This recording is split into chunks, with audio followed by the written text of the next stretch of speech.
Well, good afternoon to you all. My name is Father Michael Agliardo. I am a research scholar in the sociology department here at Santa Clara University. And I'm also the director of an organization known as the U.S.-China Catholic Association. The sociology department, the religious studies department here at Santa Clara, and the U.S.-China Catholic Association have conspired to put on today's program. So we're very honored to have with us today Professor Robert Gimello of Notre Dame University, who will speak with us about the legacy of a pioneer in the dialogue between East and West, a man who mastered Western law, but also Western spirituality. And he wrote both on Chinese spirituality and was an important translator of Chinese works into English, and he translated the New Testament into Chinese. His name is John C.H. Wu, Wu Jingxiong. And we also are honored to have one of John Wu's grandchildren here, Vince Wu, as well as another cousin of Vince's, Marion, granddaughter, another granddaughter of John Wu, Marion, and your last name is? Wu Fang. Okay. So first, I would like to invite Vince to come up and say a few words about his grandfather. And then after that, I will provide an introduction for Professor Gimello. I would like to say that Vince is also the co-founder and managing director of the John C.H. Wu Institute, which is committed to bringing the works of John Wu, keeping them in the public eye, and helping us to better appreciate his legacy. Vince, I thank you very much for coming. I turn the dais over to you. Thank you. Thank you, Father Michael. Thank you for inviting me to this wonderful gathering. Dr. Gimello was a student of my grandfather, but I'll tell you a perspective of when I met him when I was 16 years old, when I went to visit him in Taiwan. What I wanted to convey is his humor. Of course, you know, he had traveled to the U.S. and from China to the University of Michigan. And of course, my cousin and I were very curious where he went, and we actually attended the University of Michigan, not in law, but in chemical engineering. I'm a chemical engineer, and my cousin's a biochemist. But what I wanted to convey was John Wu's thinking of the philosophy of the West and the East. One of the things that he had said was, upon coming to the U.S., that the Westerners are seriously humorous, and the Easterners are humorously serious, which it kind of characterized, what he thought. When I visited him in Taiwan, I got to stay in Yangmingshan, where he was retired in the capital area, where there were military police and there was military rule at that point. This was in 1977 in August.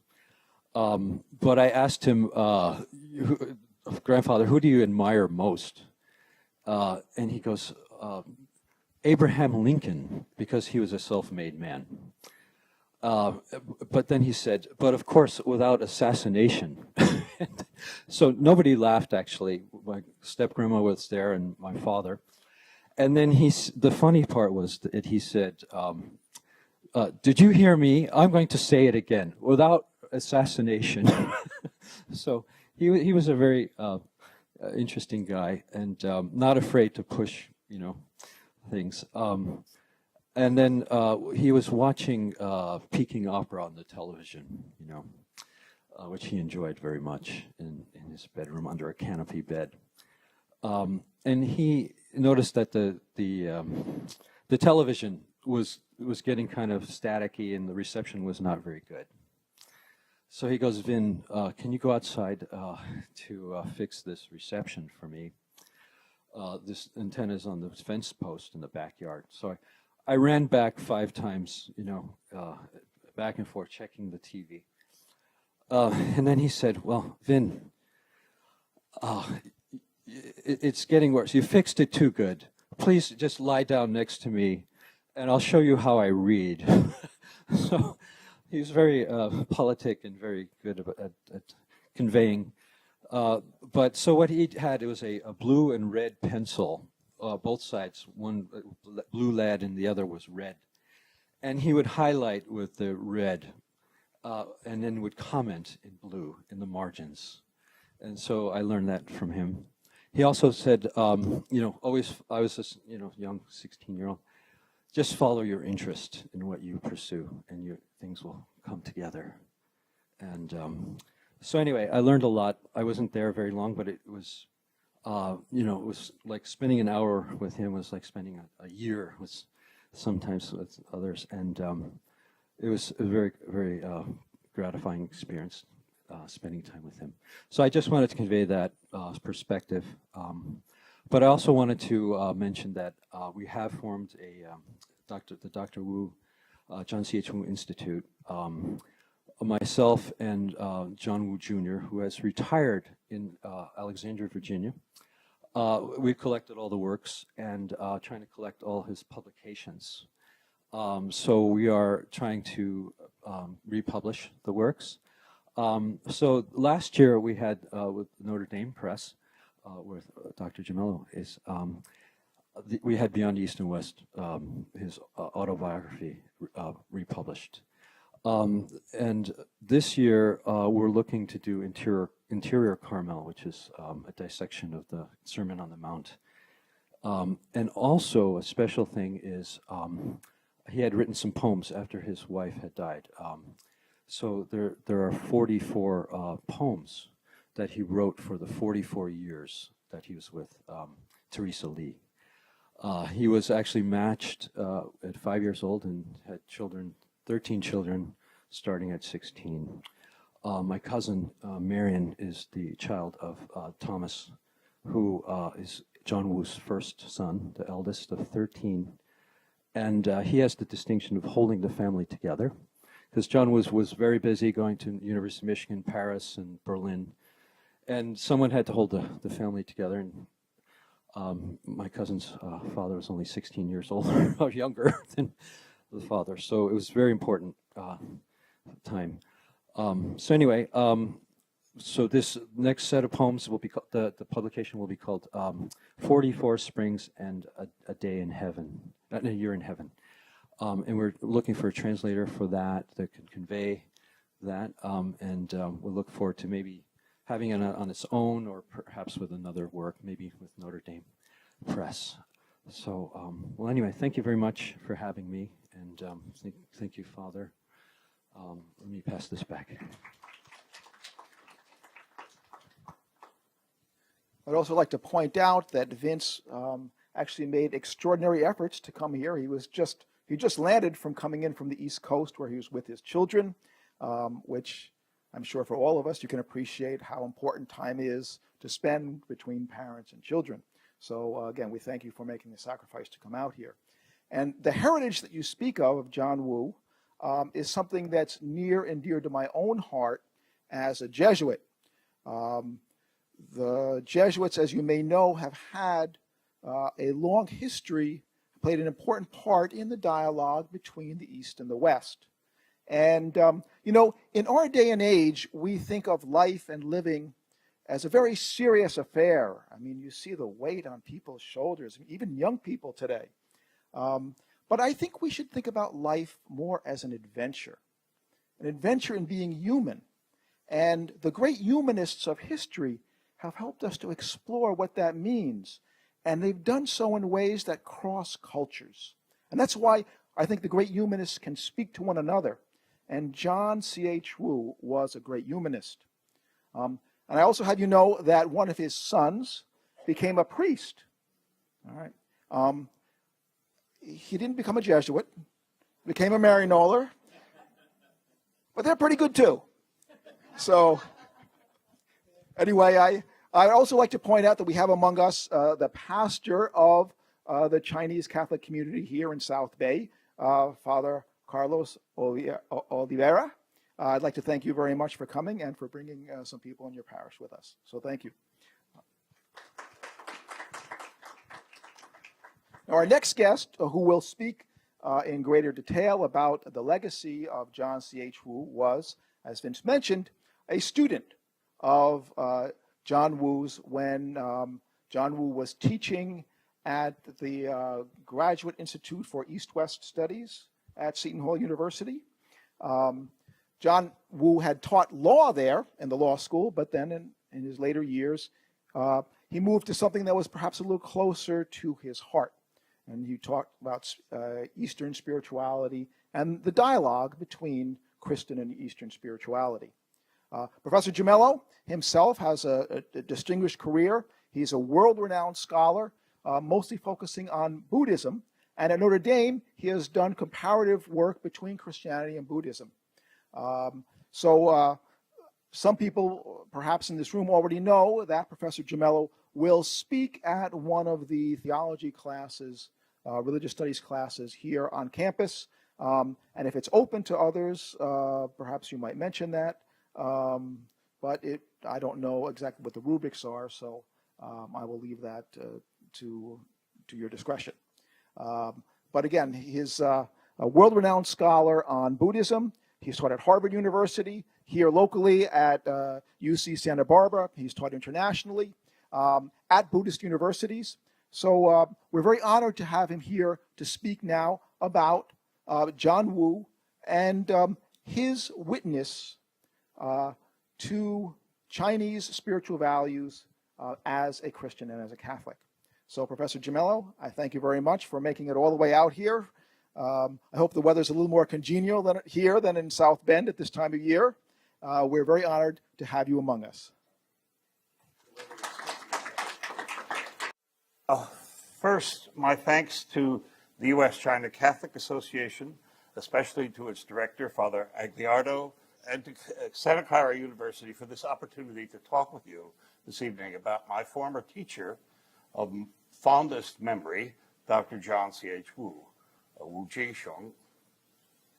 I owe an enormous debt to Dr. Wu, and I'm glad of any opportunity to make a small payment on that ultimately unpayable debt by helping to revive and preserve memory of his extraordinary contribution to the dialogue between Catholicism, Catholic Christianity, and Chinese culture, and by showing the ever-increasing relevance of that contribution to the contemporary needs of the Church in China and to the need of Catholicism in the West to better understand the value of Chinese tradition.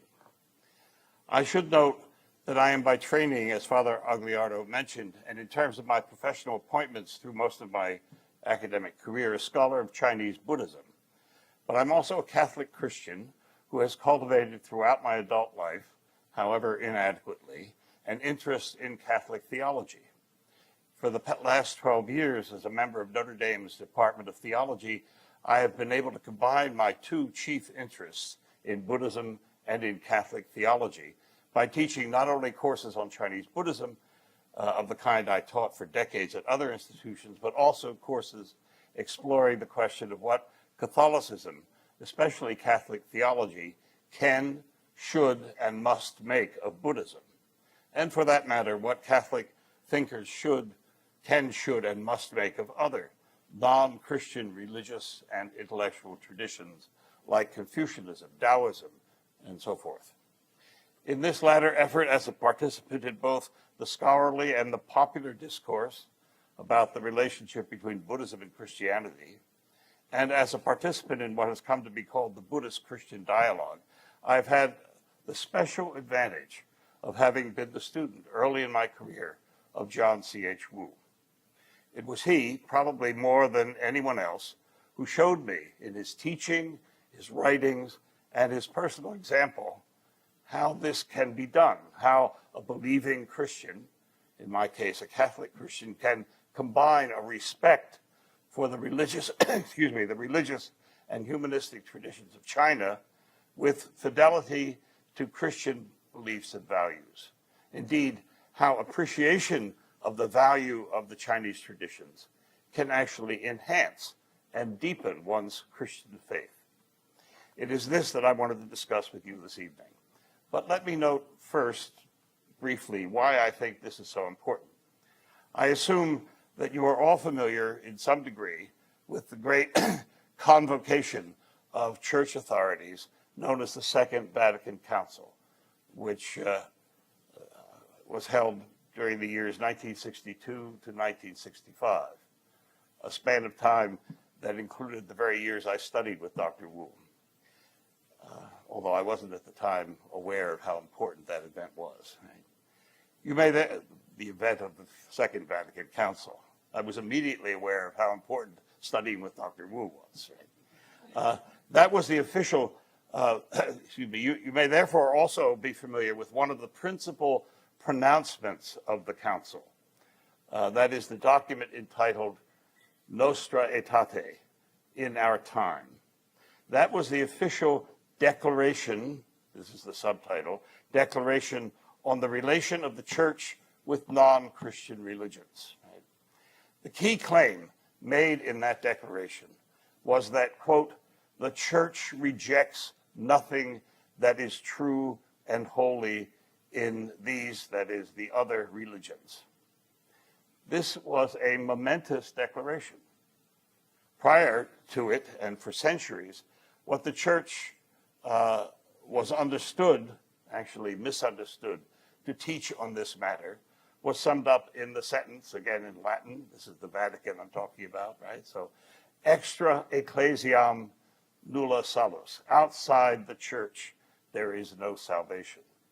Most Catholics, including many or most in authority, took this older declaration to mean that only baptized Catholics could be saved. Nostra Aetate made it clear that this is not how the church actually understands the matter. True, the church still holds that all salvation comes through and by Christ, and that the Catholic Church is the definitive instrument of his saving grace.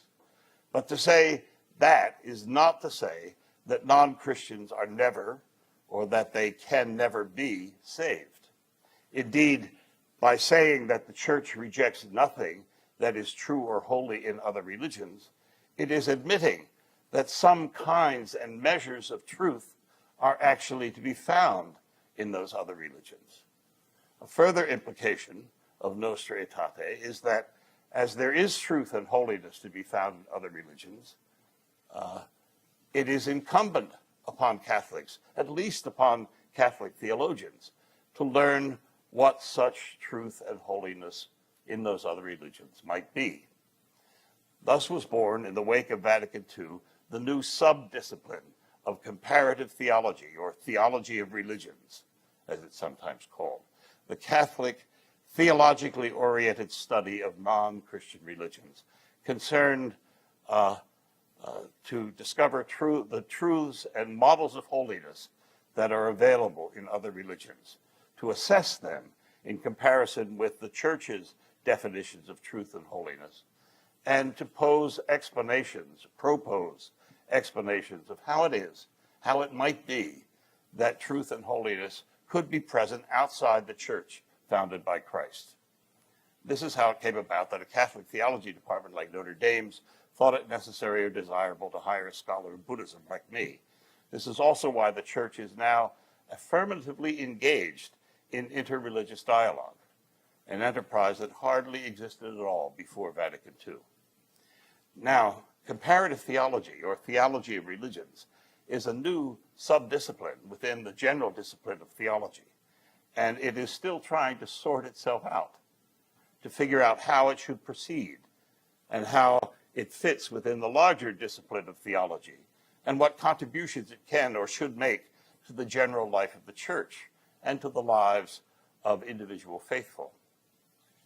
My purpose today is to suggest that John C.H. Wu had much of value to say on these matters, that his life and work in many ways anticipated Vatican II's Nostra Aetate, and that he now deserves to be carefully studied by the post-Vatican II Church. However, given the fact that for the past 50 years, and until only recently, his work has been largely forgotten or ignored, I should say something about the man and his life, reintroduce him, as it were. I'm assuming that perhaps not all of you, or maybe only a few of you, are familiar with the extraordinary life story of John Woo, so that he may regain the kind of prominence the story of his life enjoyed in the 1950s and 1960s of the last century. So here's a drastic summary of the highlights of his life that may give you some sense of John Woo, the man. In this, I will rely especially on his own autobiography, a book first published in 1951 by the Catholic publisher Sheed and Ward under the title Beyond East and West. This book attracted much attention during the 50s and into the early 60s, but by the late 60s it had fallen out of print. Insofar as Dr. Woo and his life story were known thereafter, it was mostly in connection with his relationship with the famous Catholic contemplative author Thomas Merton, with whom he carried on an extensive correspondence. Happily, however, Notre Dame University Press republished the autobiography here it is, Beyond East and West, just last year it was republished. I should note, too, that this is especially remarkable that I should note also that a Chinese translation of Dr. Woo's autobiography, which was written in English, appeared in Beijing in 2013. I say that this is a remarkable thing, that his works are being published in the People's Republic of China. It's remarkable because, as you know, or will soon learn, John Woo was a close friend and associate of Chiang Kai-shek, that this autobiography of a former Kuomintang nationalist Chinese official, who was also an outspoken critic of China's communist revolution, has been published in the PRC, along with several of his treatises and collected essays on the subject of law, which are now widely studied in Chinese legal circles. All of this is strong testimony to his resurgent significance. Wu was born in 1899 in the coastal city of Ningbo. I should mention, following up on Vincent's remarks about Dr. Wu's humor, that Dr. Wu, having been born and lived in his early life in Ningbo, spoke the Ningbo dialect. When I was a student of his and he would teach courses on Chinese poetry, Tang Dynasty poetry, he would recite the poetry in the Ningbo dialect. It was terrible. It was like listening to chalk scraping on a blackboard. And he was aware of all of this, and in one of his writings, he told a joke, another evidence of his humor. He said, it's commonly known by Chinese that it is better to have an argument with someone who speaks the Suzhou dialect than to make love to someone who speaks the Ningbo dialect. So he was born in Ningbo, in a coastal city, in 1899. His father had been born there in 1847. The family into which he was born was a poor family, the father's family, and the father received very little formal education, but the father rose to modest prominence in his native city as a banker and as a philanthropist. The senior Wu, John Wu's father, first and principal wife was barren, for which reason he took a younger woman as a second wife. And John was the fourth issue of that union, that second union. His birth mother, whom he called in his own writings his little mother, died when he was only 4 years old. And he was raised by his father's first wife, who he called his big mother. Initially educated at home by tutors in the traditional Chinese way, with an emphasis on the Chinese language and the Chinese classics, John Wu, at the age of 15, was enrolled in a local school newly established after Western models of schools, where he began to study science. At age 17, he was willingly married to a young, illiterate woman, the daughter of a friend of his father, to whom his father had betrothed him when he was only 6 years old. Though betrothed as young children, the two never actually laid eyes on each other until the day they were married. He and his wife soon moved from Ningbo to Shanghai, which is not that far away, enrolling first in a Baptist missionary college. As it happened, however, he quickly discovered an interest in, indeed an enthusiastic fascination with law. And in 1917, he transferred from the Baptist College to a newly established School of Comparative Law, recently established by Methodist missionaries. It was there, under the influence of the American missionary who was the school's dean and a professor of law, that John discovered Christianity. He was baptized in the Methodist Church and for a time proved to be not only a stellar student of law, but also an eager young Protestant evangelist, pestering his fellow students, trying to convert them to Christianity. Graduating at the top of his class in 1920, and with the encouragement of his dean, he traveled from China to the U.S. to enroll, as Vincent mentioned, as a postgraduate student at the University of Michigan Law School. By 1921, less than 2 years later, his Michigan studies had earned him a J.D., Doctor of Jurisprudence Law, from the University of Michigan. And at the end of that year, 1921, he published his first article in the Michigan Law Review, a piece on legal codes in ancient China. At this point in his life, his life took an important turn.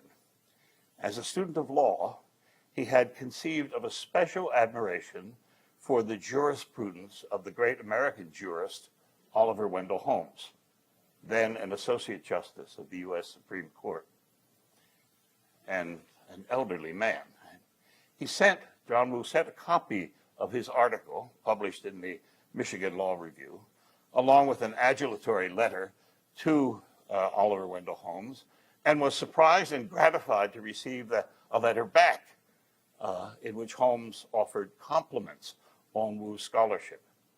This began an extensive correspondence between the young Chinese law scholar and the senior American jurist, a correspondence that lasted until Holmes' death in 1935. Many of their letters were later published. Upon his graduation from the Michigan Law School, Wu was awarded a Carnegie Endowment Traveling Fellowship, allowing him to study abroad. He spent some time at the University of Paris and then went to Berlin to study with an eminent German philosopher of law, a man named Rudolf Stammer. Another dimension of Dr. Wu is that he was a cosmopolitan intellectual, steeped, of course, in the Chinese tradition, well acquainted with higher education in America, but also familiar by personal experience with academic and intellectual traditions in Europe. And he spoke French and German, and he mastered English with remarkably quickly. Upon his return to the U.S. in 1923, he took a one-term position at the Harvard Law School as a research scholar. And while he was there, he had his first face-to-face meeting with Justice Holmes. In 1924, he returned to Shanghai and began there a very successful career as a judge, presiding over civil and penal cases that concerned only Chinese, or in which, although the claimant may have been a Westerner, the defendant was Chinese. This was the era of extraterritoriality, as you may know, as a result of the unfair treaties that were signed by the Chinese and Western powers after the Opium War. Europeans living in China and Shanghai and elsewhere were exempt from Chinese law. So the court over which John Wu presided was limited in its scope, but very important. The late 20s and the early 30s of the last century were for Wu Jingsheng a period of great worldly success. He enjoyed very high status in the upper echelons of Shanghai society and also became quite wealthy. In 1934, he joined the Legislative Yuan, that is the legislative branch of the nationalist government. working together with, among others, Sun Fa, the son of Sun Yat-sen, in drafting the Constitution of the Republic of China. The final version of that Constitution, the adopted version, has been found to be to have followed very closely John Woo's original draft. In 1935, he founded the literary cultural English language journal entitled Tianxia Monthly, in which he and his literary friends, including other famous figures of the day like Lin Yutang, frequently published on Chinese poetry, philosophy, religion, Western literature, many subjects. However, during these same years of legal, political success and literary enterprise, he found himself to be increasingly unmoored spiritually. His early enthusiasm for evangelical Christianity had by then given way to a kind of cynical atheism. Also, these were, among other things, what he called his playboy years, during which he managed to combine a productive and prominent legal, political, and literary career with a fairly dissolute personal life. He tells us all of this, so I'm not divulging anything he would have wanted to keep secret, right? Spending a lot of time, for example, in what were called flowery houses, that is, time with singing girls, Chinese geishas, cultivated high-end prostitutes. He even grew dissatisfied with his wife, whom he had come in those years to see as beneath him. And he became involved with a particular singing girl whom he wanted to take as a concubine. He asked his wife's permission if he could do that, and she forbade him to do it. Right? Later, he was very thankful that she stuck to her guns on the matter. Right? He gradually came to be, in effect, during these years, deeply depressed, and later confessed to finding it hard even to think back on those years. Remember, too, that the background to his life at this time, an era of terrible political, military turbulence, economic disaster, rampant poverty, civil war, warlord depredations, threats of foreign invasions. All of this was the context of John Woo's personal life in China. In 1937, the Japanese invasion of China began, and this set the stage for a dramatic and radical transformation of his life, his conversion to Catholicism. Taking shelter from Japanese troops who were approaching Shanghai at the time, together with his family in the home of a Catholic friend, he was deeply moved by his Catholic hosts' piety, especially by their daily family recitation of the Rosary. And at this time, he happened to come upon the autobiography of Saint Therese of Lisieux, the Little Flower, late 18th century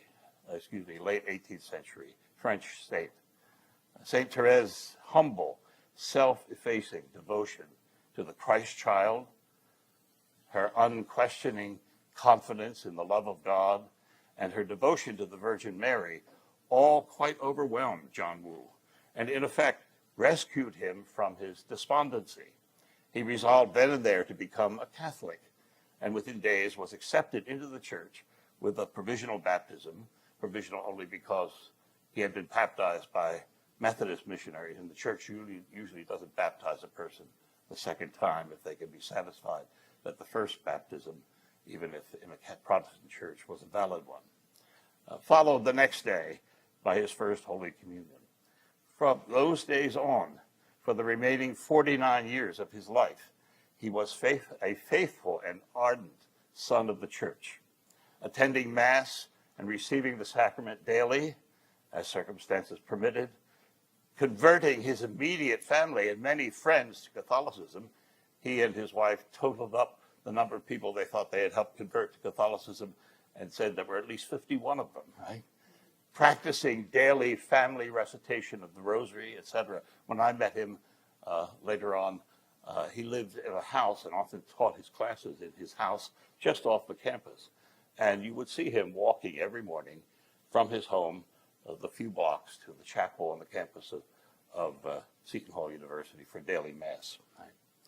During the war, World War II, that is in the early 40s, Dr. Woo and his family took refuge from the Japanese, first in Guangxi province, the city of Guilin, and later in Guizhou province in the city of Guiyang. But Wu would occasionally travel to Chongqing, the wartime capital of the nationalist government. One of the purposes of those visits was to meet with Chiang Kai-shek. And among the things that the Generalissimo and Madame Jiang discussed with Dr. Wu was his work on biblical translation. He had by then translated the Psalms into classical Chinese verse, extraordinary achievement, later praised by people who didn't much appreciate his conversion to Catholicism, but admired his literary skill as a translator of Chinese poetry, a translator of Western poetry into Chinese regulated verse. The Jiangs, Chiang Kai-shek and Madame Jiang, by the way, the Psalms translations were not published until 1946. But when they were published, they met with enthusiastic approval from the Chinese literary community. And even before they were published, copies of his Psalms translation circulated privately and came to the attention of the Jiangs, who you may recall were Christians, Methodists. Chiang Kai-shek and his wife, the redoubtable Song Mei-ling, were so impressed that they persuaded Dr. Wu to undertake a translation of the whole of the New Testament, also into classical Chinese. This he did between the years 1942 and 1945, during the height of World War II. Publication had to be delayed until 1949, but the work was done between 42 and 45. I have a doctoral student at Notre Dame, probably my last doctoral student, who is now writing his dissertation on John Wu's translation of the New Testament, focusing particularly on the Gospel of John. And it's, as you know, the opening lines of the Gospel of John mentioned the word, right? And the term for word in Greek is logos, which means not only word in the common sense of that term, but also is a name for the second person of the Trinity, who was incarnate as Christ. And Dr. Wu chose the Chinese term Dao, the way, as his translation of the Greek term logos, or the Latin term verbum. Right? A good example of his using the resources of the Chinese tradition, in which the term Tao has depth of meaning, to clarify the meaning of Christian scripture. In 1945, Wu was appointed by Chiang Kai-shek as an advisor to the Chinese delegation to the UN in the early stages of the formation of the UN, and was involved in the formulation of the UN's Universal Declaration of Human Rights. In 1947, the Generalissimo appointed him the Republic of China's Minister Plenipotentiary to the Vatican, a post in which he remained until 1949, hanging on the wall of John Wu's living room, where we often met for his classes, was a photograph, which I think has been reprinted in several sources, showing John and Mrs. Wu, together with 12 of their 13 children and a couple of other relatives, flanking Pope Pius XII. I still remember vividly that photograph. Thereafter, after 1949, Wu and his family moved to the States. First, he held a position as a professor of Chinese philosophy at the University of Hawaii from 1949 to 1951. From Hawaii, he moved to Seton Hall University in northern New Jersey. You may know Seton Hall is the University of the Archdiocese of Newark, right? Which was then in the process of developing a law school. And he was appointed there as professor of law. While at Seton Hall, Chiang Kai-shek appointed him as China's member of the International Court of Arbitration at The Hague in Belgium. In 1959, I think it was, at about the time of his beloved wife's death, he retired from his law school professorship and took a post-retirement position as a professor of Chinese culture at Seton Hall's newly established Institute of East Asian Studies, where he devoted himself to teaching courses, writing books and articles on Chinese thought and literature, holding his classes when they were small enough in his home just off campus.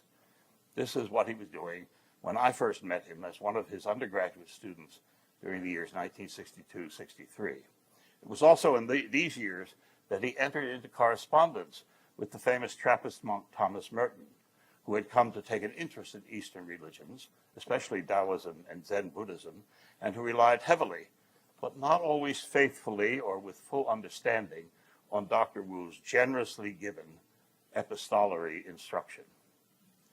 I left Seton Hall in 1965 to enter the doctoral program in East Asian languages and civilizations at Columbia University, having been admitted there in part, I suspect, because I had studied with Dr. Wu. In 1966, Dr. Wu retired completely from Seton Hall and moved to Taiwan, where Vincent eventually met him, right? There, in 1967, he remarried, and it was there in 1986 that he died. I have perhaps taken too much time surveying Dr. Wu's life. Many more things could be said about it, but even the brief description I've given may have taken a little more time than was appropriate. Had a rich, multifaceted career in turbulent times, but I found it hard to slight that topic because it's so fascinating and so relevant to the issue of Dr. Wu's contributions to comparative theology and interreligious dialogue. It's just necessary to have some understanding of the man before one can fully appreciate his thoughts on such matters as comparative theology. My original intention was to talk about John Wu's views through his intensely focused and perceptive Chinese eyes, Christian eyes rather, on his views of all three of China's major religions, Confucianism, Taoism, and Buddhism, especially Chan or Zen Buddhism. But I realized I must now be brief.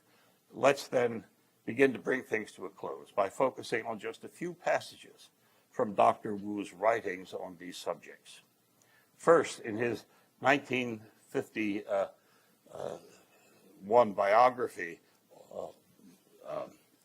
Beyond East and West, let me quote a passage, gives you some sense of how John Wu's life and conversion to Catholicism helped him create a particular, and I think an especially valuable approach to the relationship between Christianity and Chinese traditions.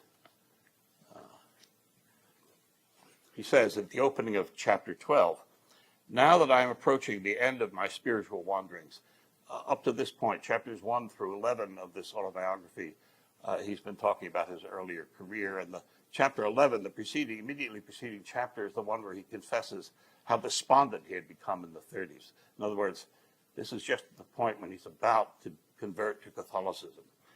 He says, that's what he means when he says, now that I'm approaching the end of my spiritual wanderings, I must speak in some detail of the religions of China.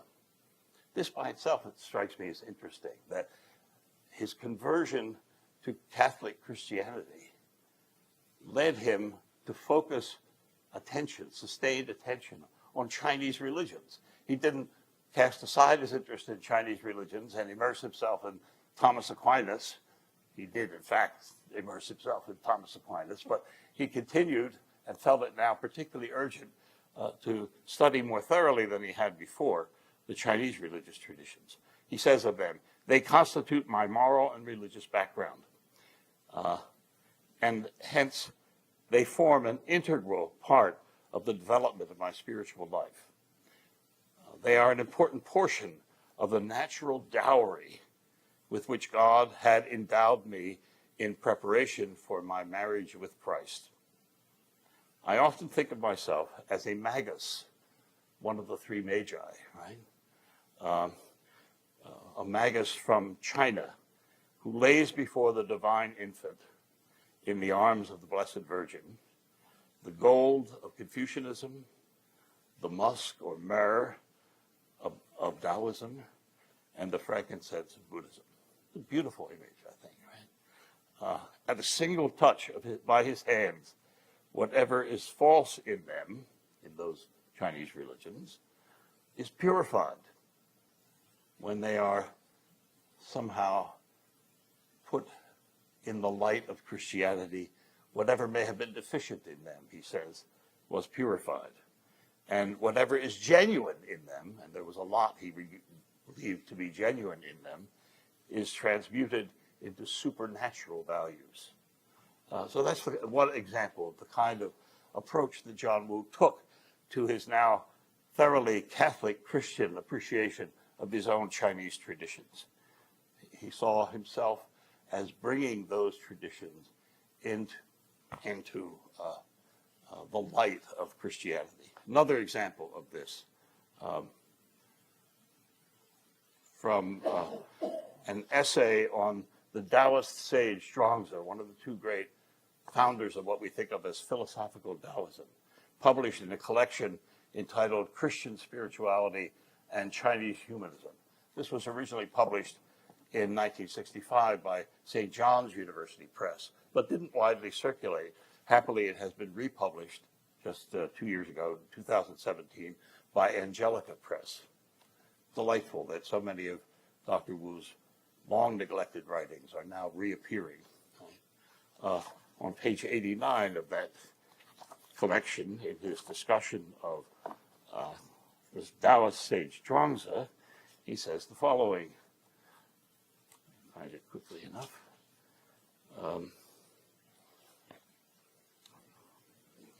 Take a sip of water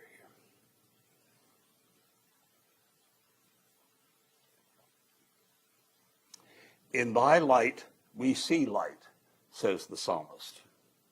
It is, frankly, in the light of the Christian revelation that I have come to discern the scintillating stars of Oriental mysticism, which should lead all people to the divine Logos, to the second person of the Blessed Trinity, the true fountain of life, to his sacred heart, to the joy of the cross, to which even the wonderful ideal of peace imperturbable, a Taoist ideal, can only serve as a humble usher.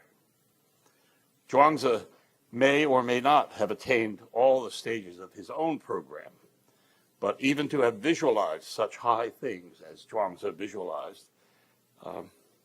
would have been impossible if God had not smiled on this man of rare genius, who knew how to soar into the skies and dive into the abysses, and who found that the whole universe was but a little finger pointing to the mysterious Tao, the eternal law of God. To my mind, the Tao itself is but a pointer to the divine Logos. Right? This is, I think, a fascinating way of looking at the relationship between Christianity and Chinese religions.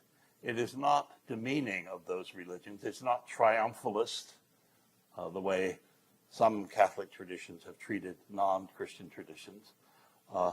It's deeply reverent, but equally or even more reverent of Christian values and truths, which he thinks complement, reveal the true depth of the value of those Chinese traditions.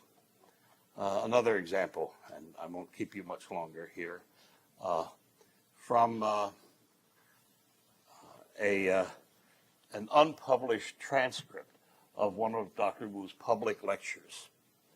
He says at one point, now what about Christian joy? He's been talking about joy in Confucianism, in Taoism, and in Buddhism, how those traditions understood the quality of joy. Then he says, now what about Christian joy? Now, gospel is the joyful news, you see. Our Christian joy combines all.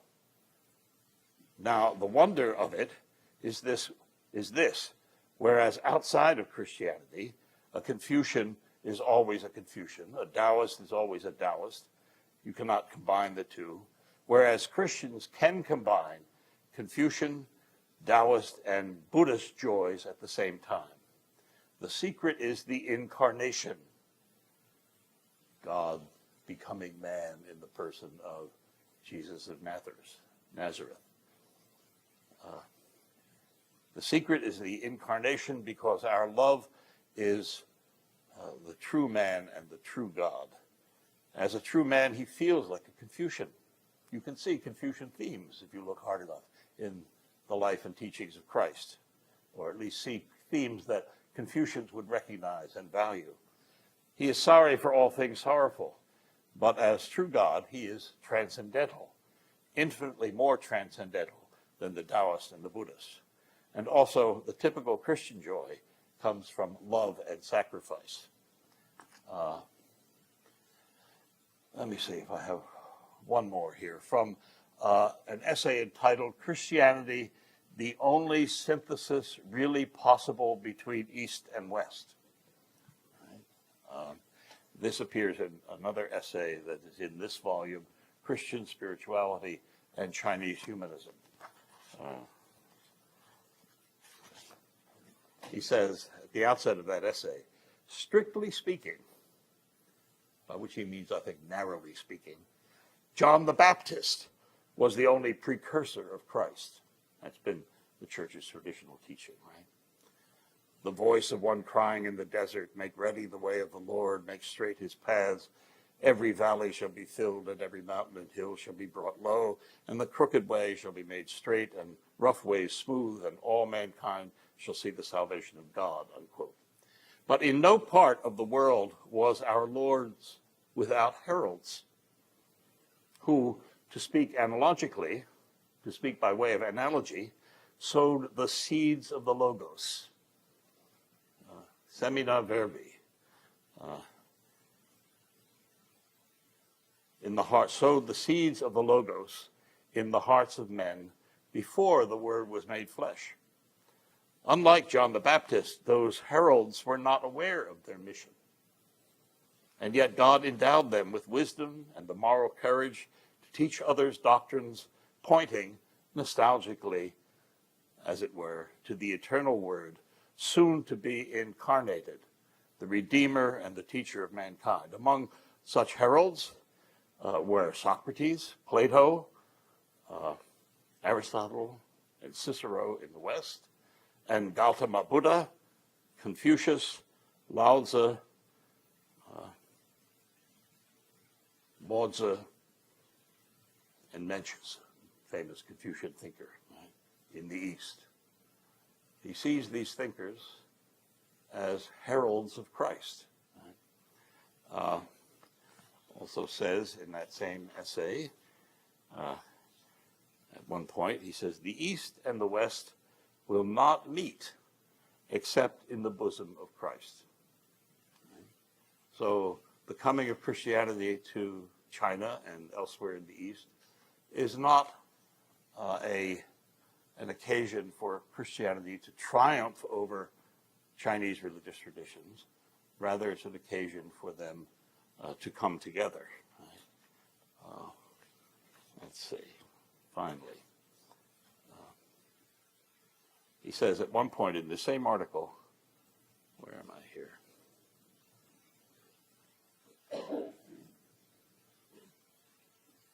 But frankly, I cannot imagine how anyone can go to the East without being steeped in the mystical theology of our church, the Catholic Church, as well as in the dogmatic theology of the church.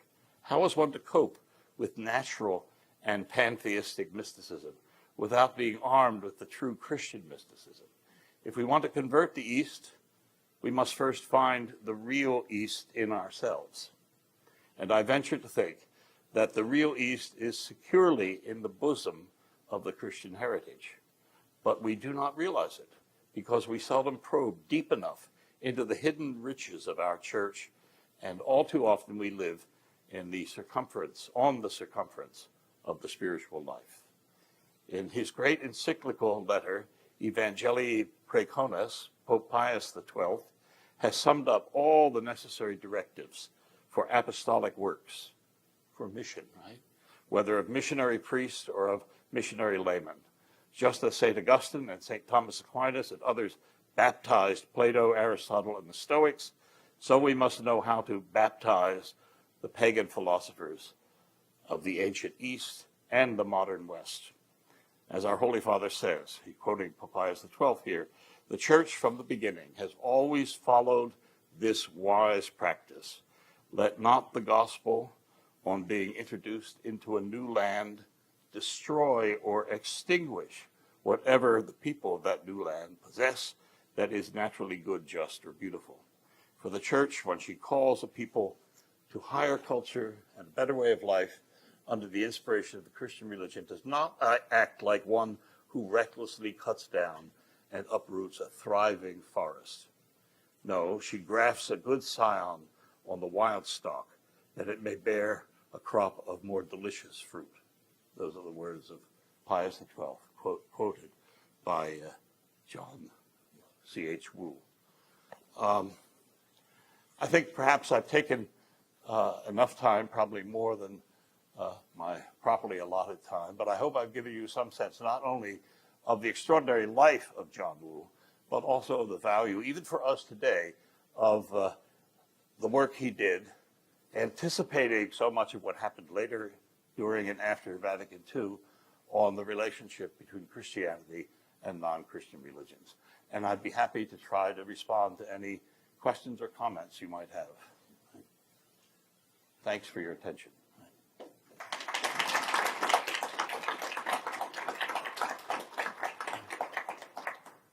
Sure. And maybe you could tell us a little bit about how John Wu influenced your own career and your own direction, and maybe the way that you approach Buddhism. Yeah. I won't belabor this with a long answer, but it has influenced me fundamentally.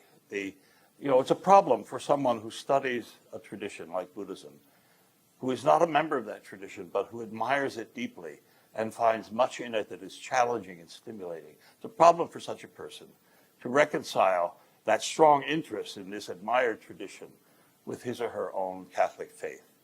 How does one go about doing that, right? What decisions does one make?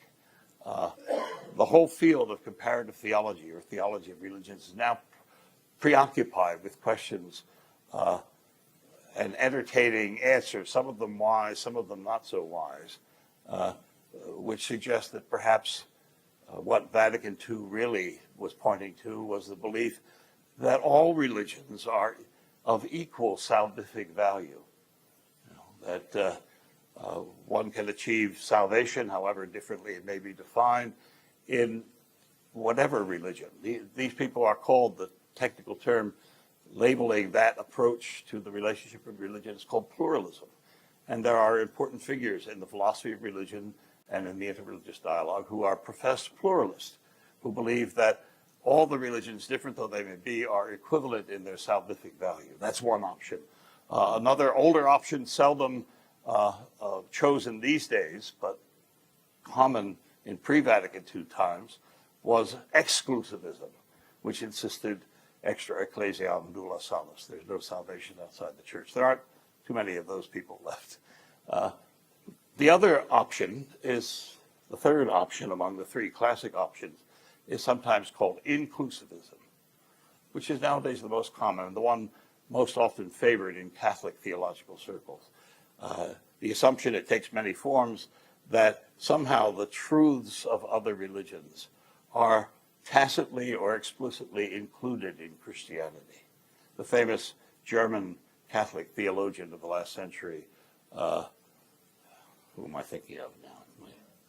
Karl Rahner, coined this phrase, anonymous Christians, which was his way of recognizing the value in traditions like Buddhism and Taoism and Confucianism. But you can see how controversial all this could be because Buddhists don't like to be called anonymous Christians, right?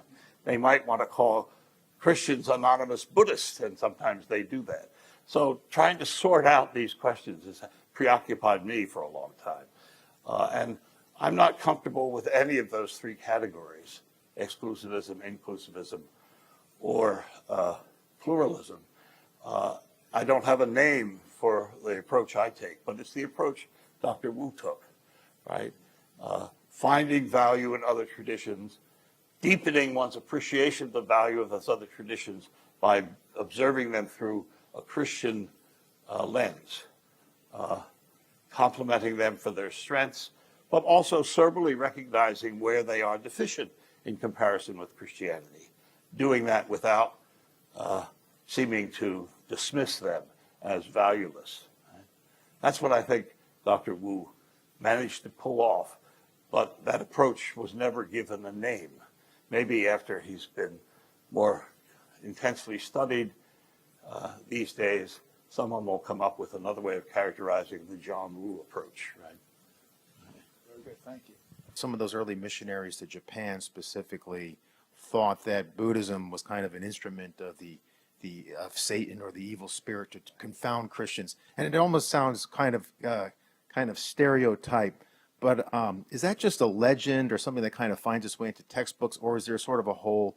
The closest thing I can think of is Ricci has that line where he said that, I mean, this is not very politically correct stuff, right? Or very, you know. Go ahead, say it You anyway, know, right? but this is what they, you know, said that Ricci said that, you know, the early, I think in the Han Dynasty, they went west in search of the Christ, right, the Messiah, and they got stuck in India, and then they came back with Buddhism.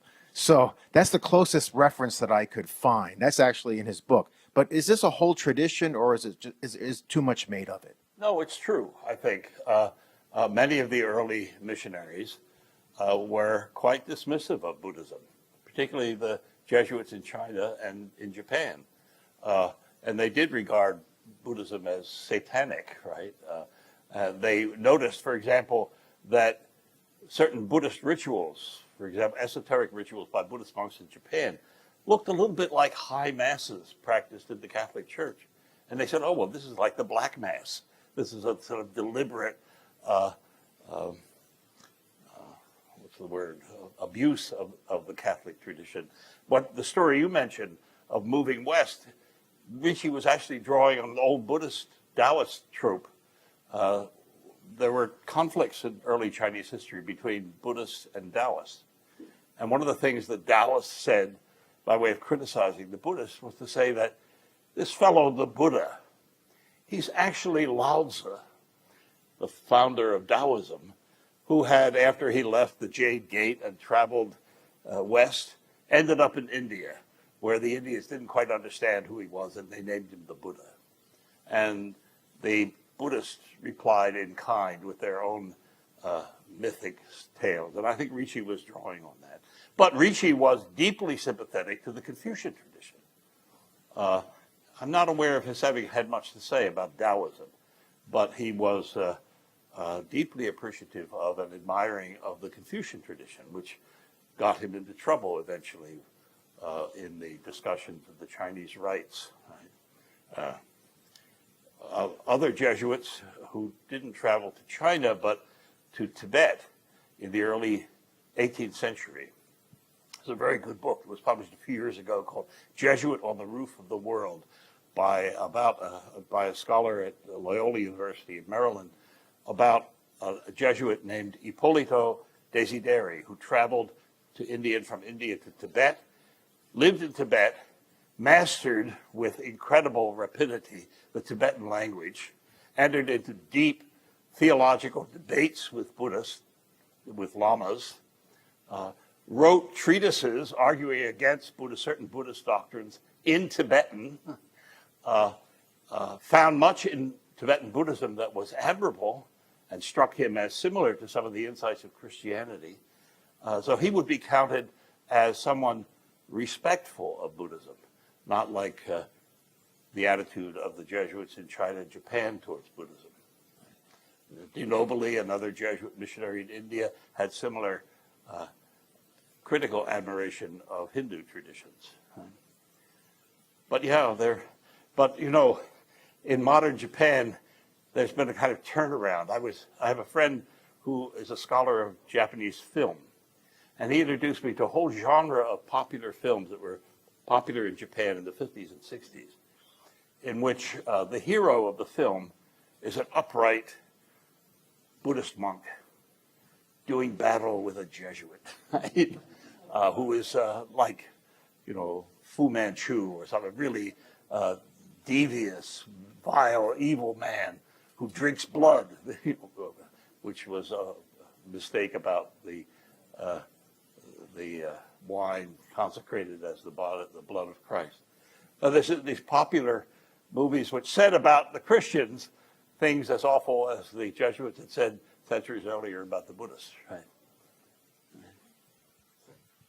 Well, hopefully we've learned to respect and appreciate and grow from our experience of one another rather than get enmeshed in these very petty sometimes polemics. Yeah. But any other, please. I'm working with Chinese people for more than 20 years. I have been in Taiwan many times, but a lot of times just working with trying to learn better Mandarin and try to do my pastoral work. Really no time to learn about all this richness, the culture, the traditions. And I find myself so poor sometimes when I meet Buddhist friends. I have some Buddhist friends. I only have to say we have so many things in common, but not much to say. And I think it would be great to have maybe the works of John Woo or your works or whatever articles, whatever to share and to begin a conversation because, what I don't have, maybe you can help us. You know what I mean? What about your own experience in this dialogue? You're a teacher of Buddhism. I mean, what about this? Well, it's taken me a long time to find my footing, and I still haven't fully found it in dialogue with Buddhists. Let's see if I can give a concrete example. I mean, appreciation of Buddhism does not mean uncritical reception of all things Buddhist. So you have to find ways of recognizing similarities and affinities while also honestly confessing differences, right? Which is a delicate business. Sometimes you can pull it off, other times you end up offending people. And sometimes the Buddhist-Christian dialogue becomes unprofitable, I think, because people are so cautious, right? You know the term, there's a term used for, I can't remember, the two Frenchmen who are exquisitely polite, and they can never get through the door because always one of them is always saying to the other, "You go first," and the other one says, "No, you go first."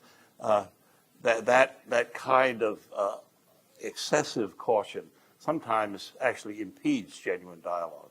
So you have to, a few years ago, Cardinal Ratzinger, before he became Pope Benedict XVI, wrote things about Buddhism. Some of the things he said about Buddhism were taken by some Buddhists as deeply offensive, right? Even though that was not his intention. He found much that was of value in Buddhism, but he wanted also to acknowledge the differences. And he even used words like, whatever truth and value you may find in Buddhism, it is still, by comparison with Christianity, deficient. That was unpalatable to many Buddhists, even though they often say similar things about Christianity. So you have to walk on a tightrope, and it's a tricky thing to do. I maybe I'll throw in a comment too myself, because I remember reflecting on this translation of logos as Tao, and the first lines of the Tao Te Ching, the book of the Lao Tzu, begin Dao ke Dao, Fei Chang Dao, Ming ke Ming, Fei Chang Ming. And the first line there is, the Tao that can be spoken is not the eternal way. The name that can be named is not the eternal name. But in that first line, the name, or the Tao that can be spoken, it's spoken and Tao are the same word, so that the Tao also means to quote or to say. So which is rather interesting, that this notion of Tao has a lot of depth to it, and the parallels are rather interesting. So you think about the spiritual insights that people in different traditions are working through, and how there is this, in a certain sense, meeting of mind and heart when you look at the great traditions. So sometimes we have to hear with a third ear, as it were. Yeah. But if there are no further questions, I would like to thank you very much for coming out all this way to share really your own mind and heart with us, as we all think through this adventure of what it means to be human.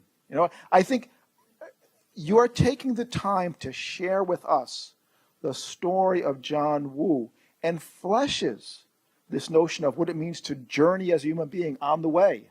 And I am so impressed by what this man was able to achieve in so many different cultures, in such difficulty, in the middle of World War II, or the great battle against the Japanese, as it's known in China. In the midst of that, he hunkered down and translated the New Testament to find his peace.